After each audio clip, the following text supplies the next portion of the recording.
ধন্যবাদ। আমি একজন গর্বিত পোশাক শিল্পের মালিক।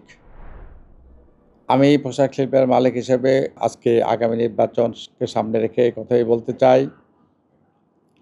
আমার জীবনের শ্রেষ্ঠ কর্ম মুক্তিযুদ্ধ, আমার জীবনের শ্রেষ্ঠ অর্জন স্বাধীনতা। স্বাধীনতা উত্তর বাংলাদেশে আরেকটি বড় কর্ম আমি করেছি, সেটি হচ্ছে পোশাক শিল্পের সাথে নিজেকে সম্পৃক্ত করেছি। ৮০-র দশক থেকে আজকে পর্যন্ত আমি এই শিল্পের সাথে জড়িত আছি। এই শিল্প যেদিন হাঁটি হাঁটি পা পা করে শুরু করে সেই দিন থেকে আজকে পর্যন্ত এই শিল্পের সাথে আমি ওতপ্রোতভাবে জড়িত আছি। পোশাক শিল্পের সম্মানিত মালিকরা আমাকে বিজিএমের সভাপতি বানিয়েছে। আমি এই শিল্পের সংগঠনের বিজিএমের নেতৃত্ব দেওয়ার সুযোগ আমার হয়েছে। আজকে আমি কৃতজ্ঞতা এবং শ্রদ্ধার সাথে স্মরণ করতে চাই। আগামী নির্বাচনকে সামনে রেখে এই কথাই আমি মালিক ভাইদের উদ্দেশ্যে বলতে চাই। আমাদের এই সম্মিলিত পরিষদ প্রতিষ্ঠার পর থেকে দীর্ঘ সময় ধরে এই সম্মিলিত পরিষদ বিজিএমকে নেতৃত্ব দিয়েছে জনাব রেদওয়ান আহমেদ। তিনবার বিজিএমের সভাপতি ছিলেন। জনাব কুদ্দুস সাহেব 2 বার বিজিএমের সভাপতি নির্বাচিত হয়েছেন। সর্বমোট 13 জন সম্মিলিত পরিষদের প্রার্থী এই বিজিএমের সভাপতি হিসাবে নির্বাচিত হয়ে এই বিজিএমকে নেতৃত্ব দিয়েছেন। মালিকদের আস্থা, বিশ্বাস, ভালোবাসায় বারবার সম্মিলিত পরিষদ বিজয়ী হয়েছে এবং এই সম্মিলিত পরিষদ তার নেতৃত্বে এই বিজিএমের যে কোনো সংকটে, যে কোনো সমস্যায় মালিকদের পাশে থেকেছে। সরকারের যে কোনো নীতি সহায়তা, যে কোনো সহায়তার জন্য বিজিএমইএ অত্যন্ত শক্ত ভূমিকা নিয়েছে, প্রয়োজনীয় পদক্ষেপ নিয়েছে। যেমন আমি উদাহরণস্বরূপ বলতে চাই, জনাব রিদওয়ান আহমেদ যখন সভাপতি ছিলেন সেই সময় আমাদের ইউডি, যে ইউডির মাধ্যমে আমরা আমদানি করি এবং রপ্তানি করি, সেই ইউডিটাকে সরকারি কাজ, এই সরকারের এই কাজটিকে রেদওয়ানের নেতৃত্বে তৎকালীন সরকার, বিএনপি সরকার আমাদের বিজিএমের হাতে দিয়েছে, যেটাতে আমাদের সময় কমেছে এবং আমাদের রপ্তানি এবং আমদানি দ্রুততর হয়ে সময়ের মধ্যে সম্পন্ন করার যে কাজটি আমরা ইউডির মাধ্যমে করতে পারি সেটা আমরা করতে পেরেছি। রেদওয়ান আহমেদের সময় বাংলাদেশের পোশাক শিল্পে আরেকটি বড় বিপর্যয় এসেছিল, সেটি হচ্ছে মার্কিন যুক্তরাষ্ট্রের হারকিন্স বিল। সেখান থেকে আমাদের এই পোশাক শিল্প থেকে শিশু শ্রম সরানোর যে প্রচণ্ড চাপ এসেছিল, জনাব রিদওয়ান আহমেদ এবং জনাব মোস্তফা গোলাম কুদ্দুস তারা নেতৃত্ব দিয়েছেন। ওই সময় আমিও বিজিএমের দায়িত্বে ছিলাম জনাব রিদওয়ান আহমেদ এবং কুদ্দুস সাহেবের সাথে। আমি সেই সময় দায়িত্ব নিয়ে সম্মিলিতভাবে আমরা এই পোশাক শিল্প থেকে শিশু শ্রম সরানোর জন্য যে উদ্যোগ, যে আয়োজন, যে ব্যবস্থা সবটুকুই সম্মিলিত পরিষদ করেছে, সেই চাপ থেকে এই শিল্পকে রক্ষা করেছে। এরকম অনেক কাজই আছে যা বিজিএমের জন্য অতীতে সম্মিলিত পরিষদ করেছে। আজকে ৮০-র দশকের 10-12 মিলিয়নের ব্যবসা আজকে 40 বিলিয়নের আজকে উন্নীত হয়েছে। এটা আমি মনে করি পোশাক শিল্প মালিকদের দল মত নির্বিশেষে রাজনীতির ঊর্ধ্বে উঠে সবাই মিলে একজন উদ্যোক্তা হিসাবে, একজন বিনিয়োগকারী হিসেবে, শিল্প মালিক হিসাবে প্রত্যেকের জায়গা থেকে এই রপ্তানিকে বাড়ানোর জন্য চেষ্টা করেছে। আমি তাই একথাই বলবো, এই বিজিএমই একটি নির্দলীয়, সমস্ত রাজনৈতিক মতাদর্শের ঊর্ধ্বে ব্যবসায়ীদের একটি সংগঠন। আমি মনে করি এটা দিয়ে কোনো রাজনীতি দিয়ে এই প্রতিষ্ঠান চলতে পারে না।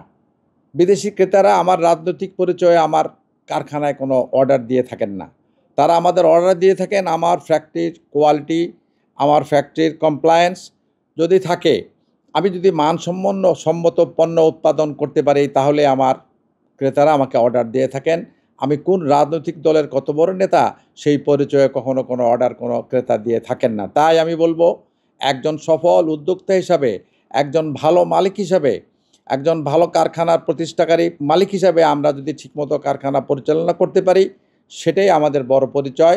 তাই আজকে আমি বলবো, সম্মিলিত পরিষদ যেভাবে এই শিল্পকে এগিয়ে নিয়ে গিয়েছে, আগামী দিনেও এই সরকার যদি, আগামী দিনে যে নির্বাচিত সরকার হবে সেই সরকার যদি আমাদের নীতি সহায়তা অতীতের মতো দেয়, আমি এটাকে আগামী 5 থেকে 10 বছরের মধ্যে $100 বিলিয়ন ব্যবসায় উন্নীত করা যাবে। এই শিল্প সমগ্র শিল্প, এই শিল্পে লক্ষ লক্ষ মানুষ কাজ করে, এই লক্ষ লক্ষ মানুষের কর্মসংস্থান এই শিল্প করেছে। এবং আমরা যদি $100 বিলিয়ন ব্যবসা চিন্তা করি, আসলেই করতে পারি, তাহলে আরও বহু লক্ষ লক্ষ মানুষ এই শিল্পে তাদের কাজ পাবে, তাদের পরিবার ভালো থাকবে।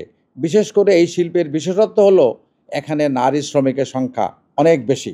এই মেয়েরা যারা সবচেয়ে বেশি নিগৃহীত, সবচেয়ে বেশি নিষ্পেষিত, আজকে তাদের আয় রোজগারের কারণে তারা পরিবারে, তারা সমাজে, তাদের ব্যক্তিগত জীবনে, তাদের পারিবারিক জীবনে যে স্বাচ্ছন্দ্য ফিরে এসেছে, সেটা শুধুমাত্র পোশাক শিল্পে কাজ করা এবং সেখান থেকে ভালো আয় করা, রোজগার করা, সেটাই আজকে তাদের বড় জীবন জীবিকার একটি বড় ভালো অবস্থানে তাদেরকে নিয়ে গিয়েছে। তাই আমি মনে করি আগামী নির্বাচনটি অত্যন্ত গুরুত্বপূর্ণ। কারণ সারা বিশ্বে আজকে যে রাজনৈতিক অস্থিরতা, মধ্যপ্রাচ্যের যে অবস্থা, ইউক্রেন রাশিয়ার যুদ্ধ, সমস্ত কিছু মিলিয়ে ট্রাম্প প্রশাসনের আমাদের উপরে ট্যারিফ আরোপ, সমস্ত কিছু মিলিয়ে আমাদের আভ্যন্তরীণ রাজনৈতিক অবস্থা সব কিছুই আমাদের পক্ষে নাই। সব কিছুই অনুকূলে না থেকে এটা প্রতিকূলে আছে।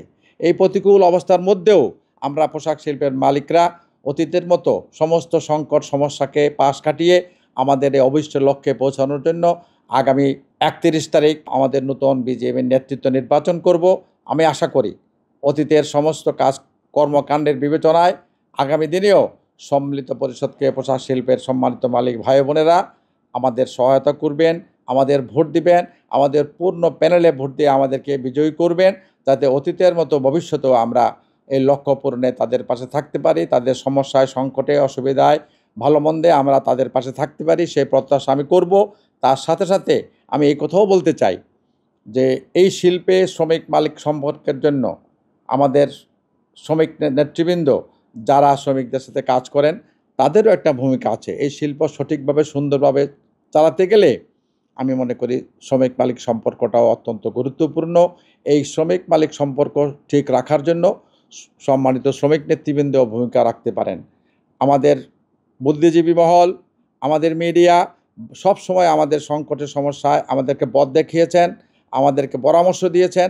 আগামী দিনেও এই দেশের প্রজ্ঞ অর্থনীতিবিদরা, সমাজবিজ্ঞানীরা, মিডিয়া, ইলেকট্রনিক প্রিন্ট মিডিয়া আমাদেরকে অতীতের মতো আজকে এবং ভবিষ্যতে আমাদের 100 বিলিয়নের টার্গেট অ্যাচিভ করার জন্য যেখানে যেরকম সহযোগিতা পরামর্শ দরকার সেই পরামর্শ সহযোগিতা আমাদের দিবেন।